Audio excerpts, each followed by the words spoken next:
नमस्कार, मेरा नाम है शिवम मिश्रा और आप देखना शुरू कर चुके हैं एसके योगा। आज हम लोग अपने चिर परिचित अंदाज में जैन धर्म के विषय में और जैन धर्म में योग का जो प्रारूप है उसके विषय में परिचर्चा करेंगे। चिर परिचित इसलिए भी क्योंकि हम लोगों ने कोशिश की है कि एक मैराथन भाव के साथ में, यानी कि बहुत तीव्रता से मूलभूत विषयों का अध्ययन कर सके। मूलभूत विषय का मतलब ये है, दर्शन को हम लोग सामान्यतया दो हिस्सों में बांट देते हैं। अब विषय की शुरुआत यहीं से करते हैं। दर्शन सामान्यतया दो हिस्सों में बंटता है, आस्तिक और नास्तिक दर्शन। अब जब हम आस्तिक दर्शन की बात करते हैं तो उसमें ईश्वर की परिकल्पनाओं के विषय की बात आती है, जो सामान्यतः षड दर्शनों के आधार पर देखा जाता है। षड दर्शन में योग है, मीमांसाएं हैं, सांख्य है और न्याय इत्यादि हैं। जब आप इसमें देखते हैं नास्तिक दर्शनों में, तो उसमें चारवाक को भी लेके आया जाता है, उसके साथ जैन दर्शन और बौद्ध दर्शन है। लेकिन गजब की बात यह है कि योग जो है वो सबका हिस्सा रहा है, चाहे वो नास्तिक दर्शन रहा हो चाहे वो आस्तिक दर्शन। और हर दर्शन में कहीं ना कहीं योग का स्वरूप मिलता है।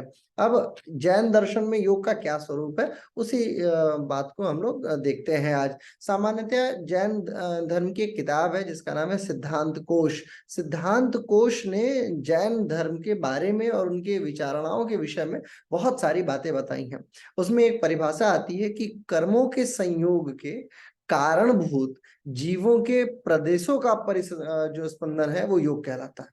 यानी कि जो भी कर्म है, चाहे वो मन से हो, वचन से हो, काया से हो, जो भी विशेष प्रयत्न है वो योग की परिभाषा के तहत आता है, वो ही योग है। वो परिस्पंदन है, वो जो स्पेसिफिक कंडीशन है, जिस कंडीशन के कारण से एक जीव अपने विभिन्न कर्मों का क्या कहते हैं निवारण कर रहा है, उस कार्य को कृत कर रहा है, उसको आगे बढ़ा रहा है, तो इसे हम लोग योग कहते हैं अकॉर्डिंग टू सिद्धांत कोश। ठीक है। अब अगर देखा जाए तो ये कितने प्रकार का है, इसके विषय में भी कुछ बहुत सारी बातें हैं। सिद्धांत कोश कहता है कि मन वचन आदि के निमित्त ये जो है ये 15 प्रकारों में इसको बांटा जा सकता है। तो ये जैन धर्म के अनुसार सिद्धांत कोश की प्रथम परिभाषा का प्रारूप है।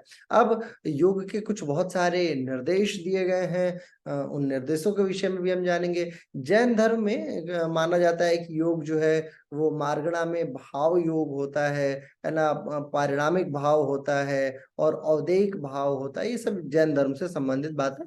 आगे इनका वर्णन हम लोग थोड़ा सा डीप में करते चले जाएंगे। आइए थोड़ा सा योग के भेद और उनके जो प्रमुख लक्षण बताए गए हैं उनका उनका अध्ययन करते हैं। क्या त्रिदंड में क्या है, निक्षेप रूप में क्या है, और इसका क्या क्या वर्णन कितने प्रकार से किया जा सकता है, उन सारी बातों का अध्ययन करते हैं, देखते हैं। तो योग का जो लक्षण आता है सामान्यतः निरुक्ति के अनुसार अगर अर्थ देखा जाए, एक पुस्तक है राजवर्तिक है, उसके 7वें के 13वें के चौथे खंड के 540वें श्लोक में ये बातें आती हैं। क्या है? योजनम योग संबंध इति यावत, यानी कि संबंध करने का नाम योग है। और ऐसी ही एक परिभाषा आती है युज्यता इति योग, यानी कि जो संबंध यानी कि जो संयोग को प्राप्त हो सके उसे योग कहते हैं। अब निरुक्ति अर्थ में मतलब इसका अर्थ क्या हुआ, निरुक्ति का क्या मतलब हुआ? जैसे सामान्यतः अगर आप देखिए तो शब्दों का जो अर्थ निकल के आ रहा है, जो उसका भाव है कि किस प्रकार योग घटित होता है या किस प्रकार अगर इसकी कंडीशनिंग परिभाषा देखी जाए तो वहां पे ये बात आती है। की बात हो रही है कि क्या है इसका सामान्य इसका प्रयोजन क्या है। अब संबंध करने का नाम योग है, यानी कि संबंध इति यावत, इसका क्या तात्पर्य हुआ, किसके साथ संबंध की बात की जा रही है? तो वो ईश्वरीय सत्ता जो, अब देखिए यहाँ बहुत कंट्राडिक्शन आएगा। जैन धर्म को सामान्यतः नास्तिक बात मानी जा रही है, लेकिन यहाँ पे जीव का जो स्वरूप है उस स्वरूप का अपनी आत्मा के साथ जो संयोग हो जा रहा है, जीव के दो स्वरूपों का वर्णन है। अब संबंध वो किससे हो रहा है, ये भी बहुत बड़ा प्रश्न है, और जो जैन दर्शन को नास्तिकता से उठा के आस्तिकता की तरफ रख देता है। योग, एक बात याद रखिए, योग जिस भी दर्शन में जाता है, जिस भी दर्शन में प्रवेश किया, ये डेफिनेट है कि वो उसको आस्तिकता की तरफ लेके जाएगा। क्यों? क्योंकि कहीं भी अगर आप आएंगे तो वही परिभाषा आएगी जो धावला में आती है, प्रथम अध्याय के प्रथम ही श्लोक में है कि युज्यता इति योगः, है ना। तो इसका मतलब है कि जो संयोग को प्राप्त हो सके, यानी जिसकी कैपेसिटी इतनी अच्छी हो, जो ईश्वरीय सत्ताओं में या आत्मिक सत्ताओं तक में जो प्रवेश कर सके, वो उस कंडीशन को हम लोग योग कहते हैं। अब पंच संग्रह एक जैन धर्म की किताब है, उसके प्रथम अध्याय के 88वें श्लोक में है, एक जैनी भाषा पाली भाषा का एक श्लोक है, मनसा वाया कायड़ा वाविजुतस्य वीर्य परिणामो जीवस्य ररिजोगो जोगोति जिडेहो रिदिठो। यानी कि मन वचन और काया से युक्त जीव का जो वीर्य है, परिणाम है या प्रदेश है, वो परिस्पंद रूप प्रणयोग होता है। और ये जो प्रणयोग की कंडीशन है, इसे योग कहा जाता है ना। अब इसमें बहुत सारे प्रश्न ऐसे हैं जो ये आपको पूछ सकते हैं या देखने को मिलेगा कि आखिर ये मन वचन और काया जो है, इसका क्या उपयोग है, योग में क्या है। क्योंकि देखिए, कर्म का सिद्धांत वो मन वचन और काया से ही आता है। आप चाहे किसी भी धर्म की किताब को उठा के देख लीजिए, तो आप पाएंगे कि मनसा वाचा कर्मणा, ये जो अहिंसा का पार्ट अगर आप अष्टांगा को देखेंगे तो वहां भी यही मनसा वाचा कर्मणा आएगा। मनसा वया कायड़ा वा वी जुतस्स वीर्य परिणाम, यानी कि जो वीर्य का परिणाम है, यानी कि जो जीवात्मा है, वीर्य का परिणाम का मतलब जो जीवात्मा है वो मन वचन और काया से ही युक्त है। और इसी के परिस्पंदन में जब इसको आप कंट्राडिक्ट कर लेते हैं, जब आप इसको कंट्रोल कर लेते हैं, जब आप इसकी स्थिति को समझ जाते हैं, जब आप इसके परिभूत ना हो, इसको अपने वशीभूत कर लेते हैं और ये आपके ऊपर ऐसा इम्पैक्ट डाले जिससे आपकी कोई निजी हानि ना हो, तो आप योग की कंडीशन में पहुंचते चलते चले जाते हैं। अब आता है एक सर्वार्थ सिद्धि में एक बड़ा अच्छा श्लोक है, योगो वांग मनस काय वर्गणा निमित्तम आत्म प्रदेश परिस्पंदः। यानी कि वचनों का जितने भी वर्ग हैं, वचन योगो वांग मनस काय वर्गाणाम निमित्त, यानी कि वचन का वर्ग है, मन का जो वर्ग है और काया का जो वर्ग है, इनमें इन तीनों से जो होने वाले आत्मा के जो प्रदेश में यानी आत्मा की कंडीशन में जो हलचल होता है, उसे योग कहा जाता है। अब ये अगेन इसी बात को बल दे रहा है, मन वचन और काया। पहला हो गया वचन वांग, है ना, पहला हो गया वचन मन मनसा यानी कि मन, और काय वर्गाणाम निमित्त है यानी कि मन और काया। अब आप जैसा शब्द बोलेंगे वही आपकी मनोवृत्ति की दशा को क्रिएट करेगा, और जो मनोवृत्ति होगी उसी आधार पे काया की दिशा निर्दिष्ट होगी। और जब आप इन तीनों के ऊपर काउंटर करते हैं, जब आप इन तीनों कंडीशन को कंट्रोल करते हैं, तो धीरे धीरे योग घटित होना शुरू हो जाता है। बहुत बेसिक बातें की गई हैं। आप देखिए, जैन धर्म का उदय, आप अगर मूलभूत तत्वों को समझेंगे तो आप जैन धर्म के योग के सारे कॉन्सेप्ट को बाखूबी समझ सकते हैं। एक कॉन्सेप्ट मैं आपको बताता हूं, आखिर ये बौद्धिज्म का या जैनिज्म का उदय हो क्यों रहा है। इन सारे उदयों के पीछे जो कारण है वो यही है कि जो डिफिकल्टी थी, जो शब्दों में डिफिकल्टी थी वेदों में या पुराणों में, उनको जन सामान्य के लिए बहुत सिंपल कर दिया जाए। अब जैसे योग की परिभाषा है जहां पे आप आत्मा और परमात्मा की बात करते हैं, वो जन सामान्य के समझ के बाहर की बात हो जाती थी उन दिनों में कि आखिर परमात्मा सत्ता से कैसे मेला मिलाप हो सकता है। उस कंडीशन को काउंटर करने के लिए ये जो परिभाषाएं बन के आती हैं, एक और परिभाषा आपको बताता हूं, आत्मनो मनोवाक्या कार्य वर्गाणाम प्रदेश परिस्पंद उपयोगो योग। यानी कि वन है, सॉरी मन है और वचन है और जो काया है, इन तीनों को जो कंट्रोल कर सके, ऐसे कंडीशन के परिभूत अगर आप हो जाते हैं, इस कंडीशन को अगर आप रोक लेते हैं, तो वो परिस्पंदित होकर योग की कंडीशन में जाता है। धावला में ही एक और श्लोक आता है, आत्म प्रदेशानाम संकोच विकोचो योग, यानी आत्म प्रदेशों के संकोच और विस्तार रूप होने को योग कहते हैं। योग की इतनी जबरदस्त परिभाषाएं हैं जैन कोशों में, अगर आप देखेंगे खास करके अगर आप सिद्धांत कोश की बात कर रहे हैं, तो उस कंडीशन में अगर आप देखिए तो वहां पे अलग अलग परिभाषा, कहीं ना कहीं आत्मा को काउंटर करने के लिए वचन मन कार्य काया, इन्हीं 4-5 चीजों को बहुत प्रबलता से जोड़ दिया गया है। जैसा वचन होगा, जैसा मन होगा, वैसी काया होगी, वैसी ही आत्मा होगी, और यही आपके आत्मिक विकास और आपके यौगिक विकास का अर्थ क्या कहते हैं बनाएगा। अब एक नियम सार में 139वां श्लोक है, वो भी देखते हैं, जैनी भाषा में है, यानी कि पॉली में ही है, विवरीय भीड़ विशेषम परिचित्तम जोड़ हकी यत चित्तेषु जो जुंजादि अपाड़म रिय भायो सुहवे जोगो। यानी कि विपरीत अभिनिवेश का परित्याग करके, देखिए अभिनिवेश होता है ना, जब आप देखेंगे बाधक तत्वों की जब आप बात करेंगे पातंजलि के बाधक तत्वों की, तो वहां पे अनिद्रा, अस्मिता, राग, दे, द्वेष, क्लेश, अभिनिवेश, अनुमिच्छत्व ऐसे करके आपको देखने को मिल जाएगा। अभिनिवेश शब्द वहां आता है, राग, द्वेष, क्लेश और अभिनिवेश, यानी कि खुद में जब विश्वास करने की जो बात आती है, जहाँ पे आपका सेल्फ बिलीव है, उसकी बात आ रही है कि विवरीय ढाभिनिवेशम, यानी कि विपरीत अभिनिवेश का परित्याग करके, यानी कि सेल्फ निगेटिविटी को त्याग करके, जो जैन कथित तत्वों में, यानी कि जो जैनों के द्वारा कथित तत्व हैं उनमें आत्मा का परिसंचरण करता है, आत्मा को लगाता है, वो निज भाव, वो जब निजता की कंडीशन होगी, जिस कंडीशन में आप स्वयं को समझ पाएंगे, वो निजता की कंडीशन योग कहलाती है। अब बात आती है कि इसका सामान्य तात्पर्य क्या है ना। तो अब ये है कि क्या हम अगर जिस समय निजता की भाव को समझ जाएंगे तो उस समय समाधि, क्योंकि योग का तो अल्टीमेट रिलेशन क्या है, योग का अल्टीमेट जो वाक्य है वो है अल्टीमेट समाधि को प्राप्त करना। अब समाधि तक यदि किसी को पहुंचना है तो कुछ चीजों से होके गुजरना होगा, जिसमें से अगर आप जैन जैन सूरी को देखें, प्रभाजन सूरी जो थे उनका या सिद्धांत को उसकी तमाम बातें हैं, या सर्वार्थ सिद्धि है, राजवर्तिक किताबें हैं, है ना। उसमें राजवर्तिक तो बहुत सारे, बहुत राजवर्तिक जो पुस्तक है जैनियों की, उसमें बहुत सारी बातें योग से संबंधित है।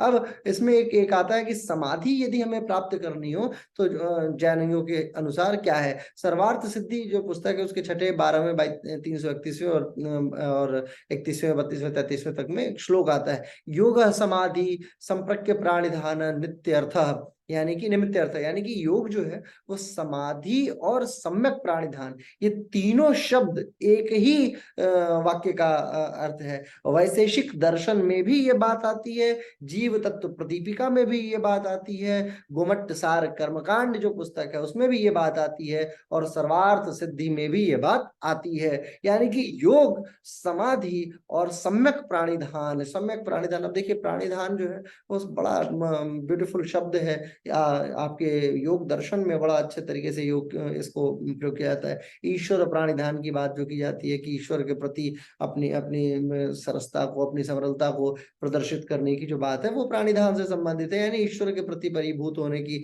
ईश्वर के प्रति अपने अपने भावों को विभक्त ना करते हुए उनके उनमें अपने आप को लगाने की। लेकिन जैन धर्म ने इसको कितना स्मार्टली प्रयोग किया, स्मार्टली का मतलब ये है कि उसका कितना बहुमूल्य अर्थ निकाला है। योग की कोई अन्य परिभाषा इससे बेटर नहीं हो सकती है अगर जैन धर्म में देखा जाए। योग समाधि सम्यक प्राणिधान नित्यर्थ, यानी कि ये सब एक ही अर्थ के हैं, इनमें कोई परिवर्तन नहीं है। यदि योग घटित हो रहा है दैट मीन्स समाधि घटित हो रही है, और समाधि घटित हो गई इसका मतलब प्राणिधान में, ईश्वर की प्राणिधान में तो आप बाखूबी प्रयत्नशील हो ही चुके हैं। तो ये खासियत है जैन धर्म की।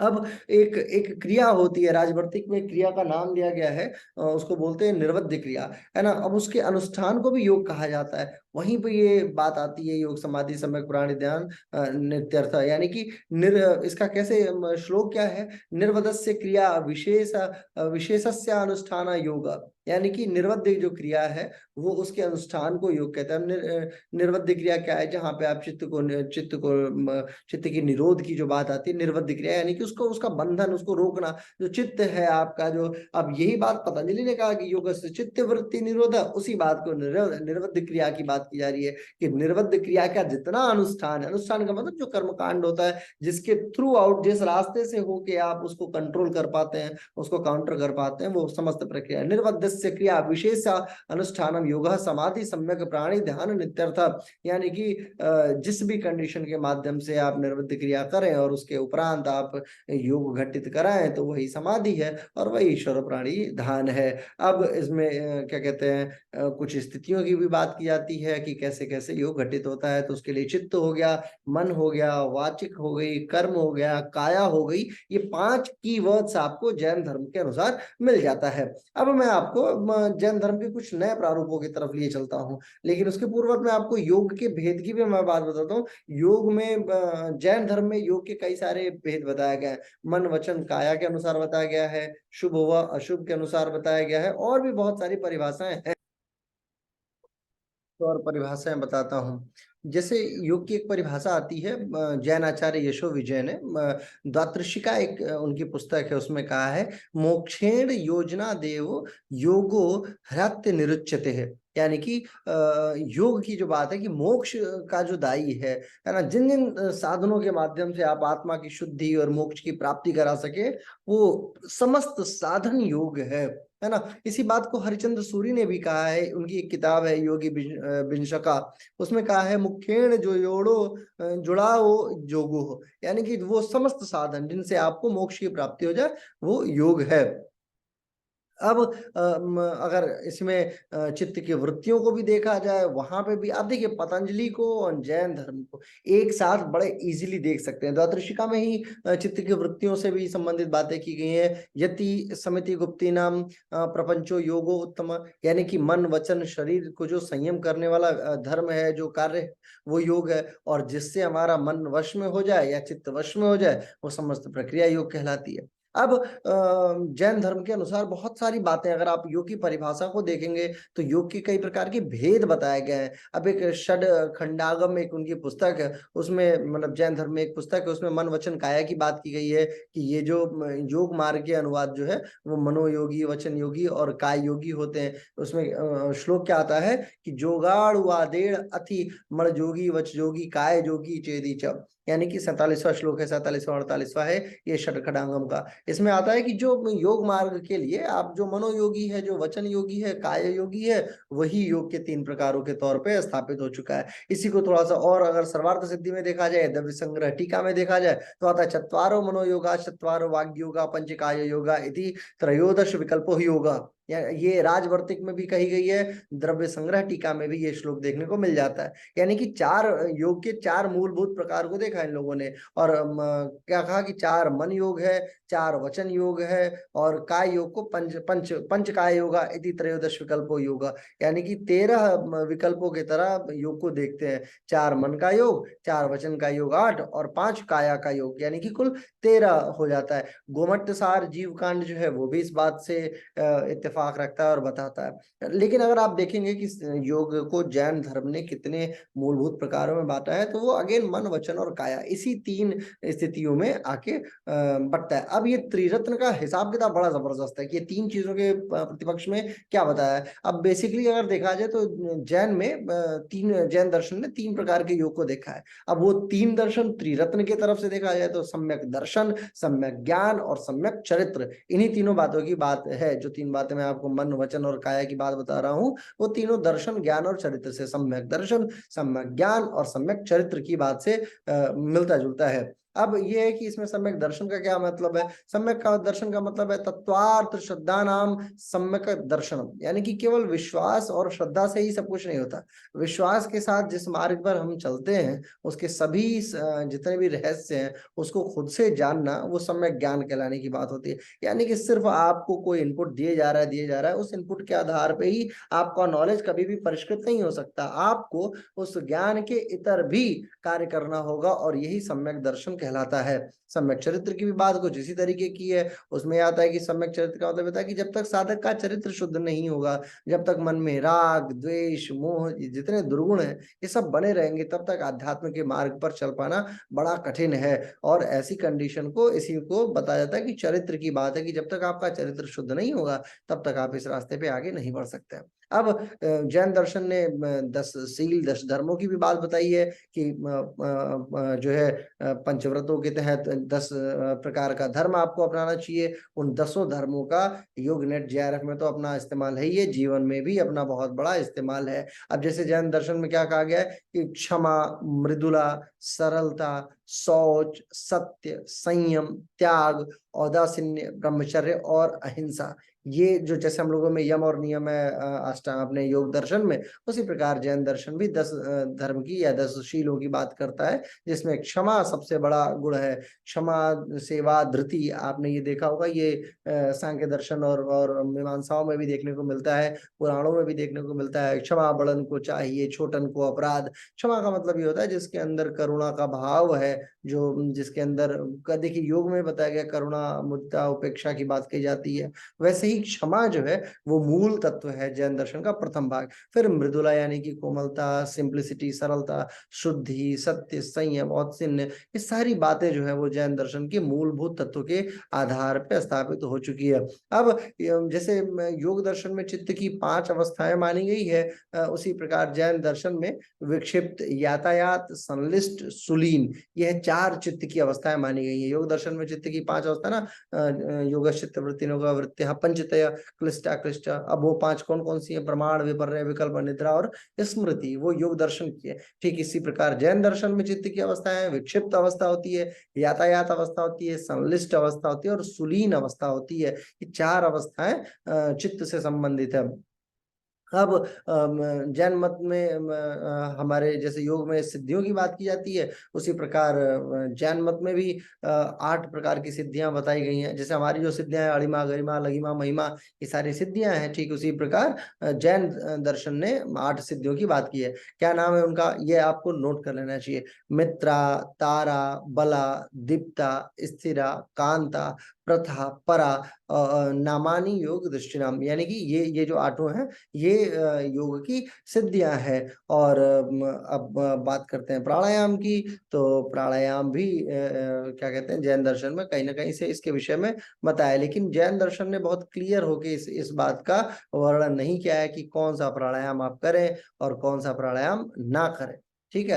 अब कुछ तर्क वितर्कों से संबंधित बात है। बहुत सारे बड़े बड़े श्लोक देखने को मिलते हैं। योग मार्ग के लिए बहुत सारे निर्देश दिए गए हैं। योग मार्ग में क्या क्या बताया गया है कि भाव योग बहुत इष्ट होता है, वीर गुण उसका बहुत इष्ट भाव है ना, पारिणामिक भाव बहुत महत्वपूर्ण होता है। तो ये जैन दर्शन की कुछ महत्वपूर्ण कृतियां हैं और कुछ महत्वपूर्ण बातें हमें देखने को मिलती हैं। इसके इतर अब आपके सिलेबस में जो भी दिया हो, पूछने को तो कुछ भी पूछा जा सकता है कि कहाँ कहाँ योग का वर्णन है, क्या क्या पूछा जा सकता है। एक आधा आसन भी मुझे लगता है कि जैन दर्शन ने बताया है। अगर आप तत्वार्थ वार्तिक को देखते हैं तो वहां पे 1-2 आसनों का है, जैसे पर्याकासन है, इसे पद्मासन की मुद्रा कहा जाता है ना। सामान्यतः एक और बड़ी जबरदस्त चीज मैं आपको बताता हूँ। आप देखिए, जितनी भी जैन मूर्तियां मिली हैं वो सारी की सारी मूर्तियां किसी ना किसी आसन में बैठी हुई मिलेंगी आपको, और वो बैठने के ही तीनों आसन अधिकतर रहे हैं। एक आसन है पर्यांक आसन,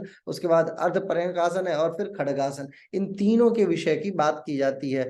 महावीर, ऋषभनाथ और नेमिनाथ की प्रतिमाएं जब बनती थी तो इसी विधान का वर्णन किया गया है। क्या है? वीर ऋषभ नेमि एतेषाम जिनानाम पर्यकासनम शेष जिनानाम उत्सर्ग आसनम, यानी कि बाकी लोग तो उत्सर्ग वाले आसन में है जैसे हैं, लेकिन वीर मतलब जो महावीर हैं वो, और ऋषभ है और नेमिनाथ है, ये तीनों लोग पर्यंक आसन में ही बैठे हुए हैं। इसको पद्मासन की भी एक मुद्रा कहा जाता है। इसमें पैरों को मोड़ कर बैठिए, और मतलब एक दोनों पैर एक दूसरे के ऊपर होता है, और आंख जो होती है वो नासाग्र होती है, यानी कि आपके नाक के फ्रंट हिस्से पे देख रही होती है। हल्की बंद होगी लेकिन फोकस होगा उसका नाक के ऊपर, और ये पर्यंकासन के तहत आता है। अर्ध पर्यंकासन में एक पैर नीचे लटकता है, दूसरा पैर दूसरे पैर की जंघा पे रहता है। इसको ललितासन भी कहा जाता है, और ये भी जैन धर्म के आसनों के तहत आता है। सामान्यतः जितने भी जैन धर्म में यक्ष और यक्षियों का वर्णन है वो ऐसे ही देखने को मिलता है इसी आसन में, अर्ध पर्यंकासन में। खड़गासन जो होता है ये एक खड़ी मुद्रा है। आप जैन महावीर जैन की बहुत सारी मूर्ति देखेंगे जिसमें वो हाथ ऐसे है और वो स्टैंडिंग पोस्चर में है, 3 उंगलियां जो है आपस में मिली हुई रहती हैं। ये खड़गासन के तहत आता है। तो इसके इतर जैन दर्शन में कुछ विशेष वर्णन जो है और हमें देखने को नहीं मिलता है। आसन का मैंने आपको बता दिया, थोड़ा प्राणायाम का बता दिया, कुछ यम नियम की बातें ऑलरेडी मैंने आपको बताई हैं। इसमें इसके इतर अगर हम लोग देखा जाए तो कुछ एक श्लोक है, आत्मा और आत्मा से संबंधित भी बहुत सारी बातें देखने को मिल जाती है। एक श्लोक आता है नियमसार कुंद कुंद में कि आत्म प्रयत्न सापेक्षा विशिष्टा या मनोगति तस्य ब्रह्मणाम संयोगो योग इत्याभिधीयते आत्मनाम मतनाम युक्तेव निरंतकम सभोग भक्ति युतः स्नानिश्चित मुनीश्वरः।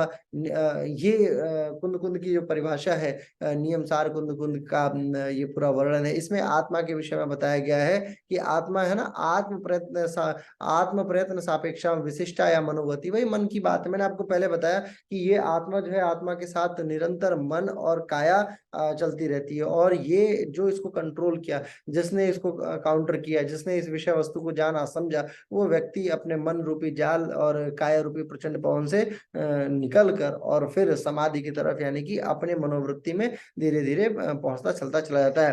तत्वार्थ सूत्र में पंच महाव्रतों की बात की जाती है, जिसमें कहा गया अहिंसा जन्य व्रत हो, सत्य व्रत हो, आस्तेय व्रत हो, ब्रह्मचर्य हो और अपरिग्रह व्रत हो। ये यम जो है वो बिल्कुल एज इट इज वहां पे देखने को मिलता है, लेकिन उसमें थोड़ा सा हिंसा, असत्य, चोरी, मैथुन्य, ब्रह्मचर्य, परिग्रह और इनसे मन, वचन और काया का निवृत्त होना योग की परिभाषा के तहत आता है। यह था तत्वार्थ सूत्र की उमासुति में। हिंसा नृत्य ब्रह्मचर्य अपरिग्रहो विरति व रतम, ये तत्वार्थ सूत्र के तहत आता है ना। तो ये कहने का मतलब ये है कि अगर हम लोग डीप साइंस में जाएंगे, बहुत डीप जैनिज्म में जाएंगे, तो हमारे पास देखने को बहुत सारी चीजें मिलती हुई चलती चली जाएंगी। बट स्टिल हमारे काम का जितना हो सकता था वो मैंने आपको बताने की कोशिश की है। जैन धर्म में लगभग सारी बातों का वर्णन है, जिसमें यम हो गया, नियम हो गया, 10 शील हो गए, है ना, मन वचन और काया के अनुसार भी है। आसनों का मैंने वर्णन किया, प्राणायाम का कोई विशेष वर्णन है नहीं, है ना। धारणा जो मेंटेलिटी है वो